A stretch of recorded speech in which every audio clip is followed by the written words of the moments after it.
श्री स्वामी समर्थ. अक्कलकोटच्या पावनभूमीत रोज नवनवीन लीला घडत असतात. एकदा एक विद्वान संन्यासाचे अक्कलकोटमध्ये आगमन झाले. त्या संन्यासाच्या हातात एक जुनी आणि पूर्णपणे वाळलेली लाकडी काठी होती. तो संन्यासी विद्वान तर होताच, पण त्याच्या मनात थोडा अहंकार दडलेला होता. त्याला स्वामींची परीक्षा घेण्याची इच्छा झाली. तो स्वामींजवळ गेला आणि उपरोधाने म्हणाला, महाराज, लोक म्हणतात तुमच्या कृपेने जगात काही होऊ शकतं. मग माझ्या या वाळलेल्या काठीला तुम्ही पुन्हा जिवंत करू शकाल का? याला हिरवी पाने फुटतील का? स्वामींनी त्याच्याकडे पाहिले आणि एक मीठ हास्य केले आणि म्हणाले, ती काठी तिथे जमिनीवर रोवून दे. संन्यासाने काठी जमिनीवर रोवली.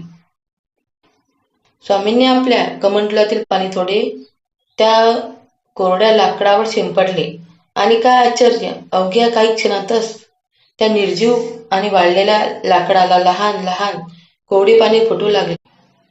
पाहता पाहता ती काठी हिरवीगार झाली. संन्यासी नतमस्तक झाला.